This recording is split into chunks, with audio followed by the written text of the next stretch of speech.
10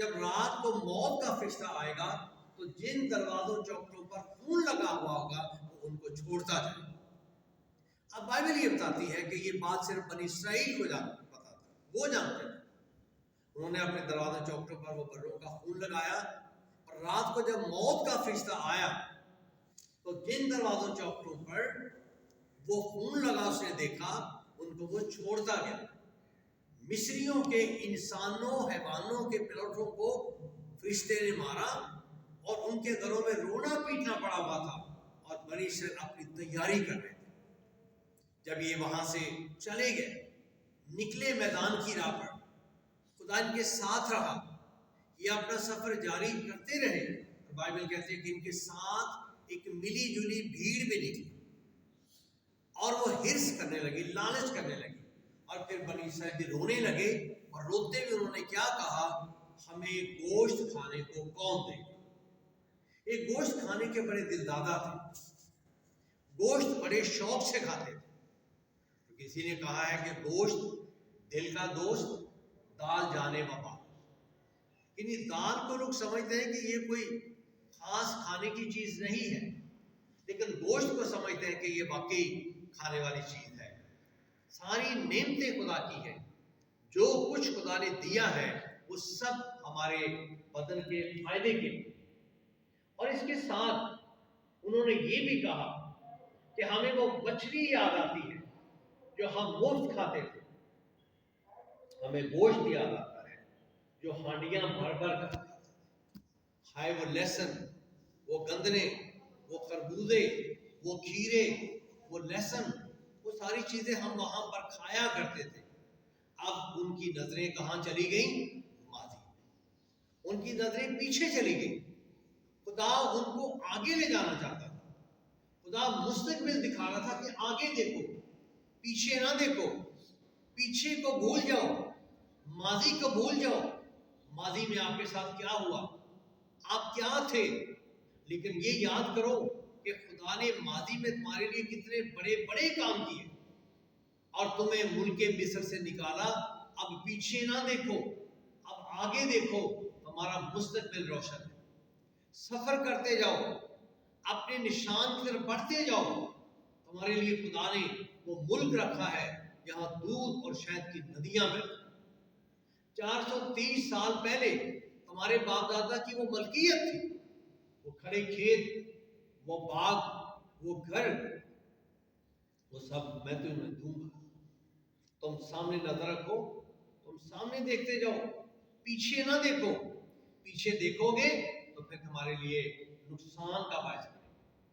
اور بائبل کہتی ہے کہ انہوں نے پیچھے کی چیزوں کو دیکھا، کھانے پینے کی چیزوں کو دیکھا، مستقبل پر نظر نہیں کی۔ مستقبل کو نہیں دیکھ رہے کہ خدا ہمارے مستقبل کو کتنا برائٹ کر رہا ہے۔ خدا ہمارے مستقبل کے لیے، خدا نے ہمارے لیے کیا رکھا ہے۔ مستقبل ان کا کیسا تھا؟ مستقبل بہت اچھا تھا۔ اور یہ وہ لوگ تھے جن کے ساتھ خدا دن کے وقت خدا بادل کا ستون اور رات کا خدا آگ کا ستون بن کے ان کے آگے آگے چلا۔ خدا نے سردی گرمی میں ان کی مدد کی۔ خدا نے انہیں نہ چھوڑا۔ اور یاد رکھیں کہ یہ سفر 40 دن کا تھا، لیکن ان کی بدعمالیوں کی وجہ سے یہ سفر 40 سال کا تھا۔ 40 دن اور 40 سال میں کتنا فرق ہے؟ بہت بڑا فرق ہے۔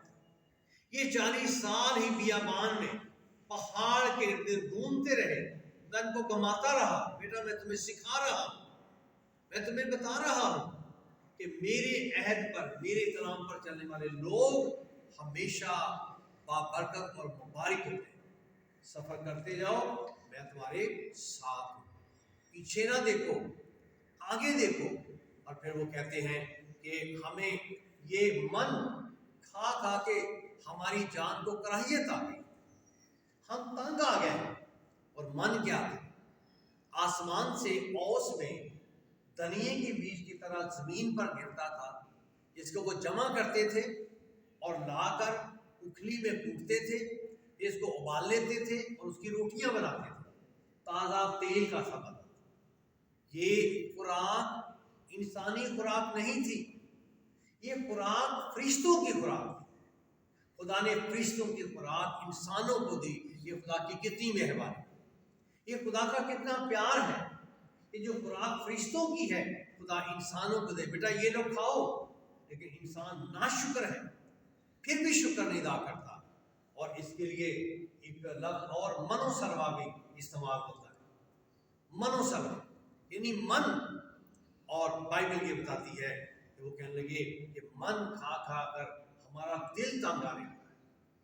ہم ایک ہی چیز کو روز کھاتے ہیں اور ہمارے لیے کچھ نیا نہیں. میرے عزیزو یاد رکھیں کہ انہوں نے اپنے ماضی پر نگاہ کی, وہ پیچھے دیکھتے رہے, پیچھے انہوں نے دیکھا, پیچھے کے خیال ان کے ذہن میں آئے, اور موسیٰ نے ان کو روتے سنا. اپنے اپنے ڈیروں کے دروازے پر کھڑے تھے, خدا کا قہر ان پر بڑھتا, اور موسیٰ نے بھی برا ہوا. پیچھے نہیں, آگے دیکھیں, مستقبل کو دیکھیں اور حال کو دیکھیں. اس حال میں ہمارا حال کیا ہے, اس حال میں ہم کس حال میں ہیں, اور جس حال میں بھی ہے خدا کا شکر ادا کریں, اور پھر مستقبل کو دیکھیں کہ ہمارا مستقبل کیا ہے, خدا ہمیں کیا دینا چاہتا ہے, خدا ہمارے لیے کیا کرنا چاہتا ہے.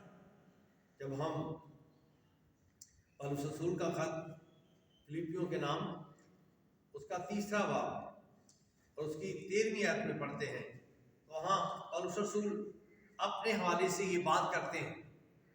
فلیپیوں 3 باب کی 13ویں آیت میں لکھا ہے, اے بھائیو میرا گمان نہیں کہ پکڑ چکا ہوں, بلکہ صرف یہ کرتا ہوں کہ جو چیزیں پیچھے رہ گئی ہیں ان کو بھول کر, جو چیزیں پیچھے رہ گئی ہیں ان کو بھول کر آگے کی طرف بڑھا ہوا اور نشان کی طرف دوڑا ہوا ہے, تاکہ اس انعام کو حاصل کروں جس کے لیے خدا نے مجھے مسیح یسوع میں اوپر بلایا. اب جب ہم پولس رسول کی بات کرتے ہیں تو کہتا ہے کہ میں پکڑ نہیں چکا, ابھی میں اس انعام کی طرف, میں اس نشان کی طرف دوڑا ہوا جا رہا ہوں. وہ مستقبل کی بات کر رہے ہیں. وہ ماضی کو کہتے ہیں کہ ماضی بھول جاؤ, ماضی کو یاد نہ رکھو, مستقبل کو دیکھو. میں بھی نشان کی طرف دوڑا ہوا جاتا ہوں, جو چیزیں پیچھے رہ گئی ہیں میں ان کو بھول کر آگے کی چیزوں کی طرف بڑھا ہوا جاتا ہوں, نشان طرف بڑھا ہوا جاتا ہوں, تاکہ میں اس انعام کو حاصل کروں. اور اس انعام کی بات کر رہے ہیں, اور بنی اسرائیل اس مستقبل کی طرف جا رہے ہیں جو خدا نے دینا چاہ رہا تھا, جس کا خدا نے اپنے بندے بزرگ ابراہیم سے وعدہ کیا کہ تیری نسل چوتھی پشت میں پھر واپس اپنے ملک چلی جائے گی, جو میں ان کو دوں گا. خدا نے ان کو کھڑے کھیت دیے, باغ دیے, بنے بنائے گھر دیے, خدا نے انہیں سب کچھ دیا, اور یہ ان کا مستقبل تھا. ماضی چھوڑ دیا, ماضی بھول گئے, 40 سال کا سفر بھول گئے, وہ دکھ بھول گئے, وہ پریشانیاں بھول گئے, وہ ٹینٹ کی رہائش کو بھول گئے جو لگا لیتے تھے اور اکھاڑ لیتے تھے, پھر آگے چلے جاتے تھے, لگا لیتے تھے, اکھاڑ لیتے تھے, پھر آگے چلے جاتے تھے. خدا ان کو اس مستقبل کی طرف لے جانا چاہ رہا ہے, اور خدا نے اپنے وعدے کے مطابق ان کو اس مستقبل میں پہنچایا. اور پالوس کے بیان کے مطابق آج میں اور آپ جب اپنے مستقبل کو دیکھتے ہیں تو ہمارے لیے خدا نے ایک انعام رکھا. جب ہم اس طرف دوڑے جاتے ہیں, ہمارے سامنے ایک نشان ہے, تو پھر ہم ایک انعام پانے کے لیے جا رہے ہیں. ہم یہ دوڑ رہے ہیں, ہم انعام پانے کے لیے جا رہے ہیں, اور ہمارا انعام کہاں ہے؟ آسمان. یہ انعام ہمیں کب ملے گا؟ جب ہم اپنی دوڑ ختم کر لیں گے, جب ہم اپنا سفر ختم کر لیں گے, تو پھر ہمیں کیا ملے گا؟ انعام ملے گا. وہ انعام خدا ہمیں دے گا, اور انعام پانے کے لیے ہمیں پوری کوشش کرنی چاہیے, پوری جد و جہد کرنی چاہیے, پوری جسارت کرنی چاہیے, پورے حوصلے اور دلیری کے ساتھ ہمیں دوڑ میں دوڑتے رہنا ہے, تاکہ ہم اس انعام حاصل کریں. جس طرح بنی اسرائیل کے سامنے خدا نے ان کے انعام اور برتیں رکھی, آج خدا نے ہمارے لیے وہ انعام رکھا ہے جو آسمان پر ہے. وہ ہمیں ملے گا جب ہم اس کے ساتھ چلتے ہیں, اور ہم آسمان پر جائیں گے. خدا ہمیں اس دوڑ میں دوڑتے رہنے کا فضل عطا کرے. خدا ہمیں ماضی کو بھول کر مستقبل طرف دیکھتے رہنے کا فضل عطا کرے تاکہ ہم آگے بڑھتے جائیں، آگے دیکھیں اور آگے کی چیزوں کو جو خدا میں آسمان پر دینے والا ہے ہم اس کے لیے اپنے آپ کو تیار کریں۔ خدا ہمیں اس کلام پر چلنے عمل کرنے کی توفیق دے تاکہ ہم اس انعام کو حاصل کرنے کے لیے اپنے آپ کو تیار کریں۔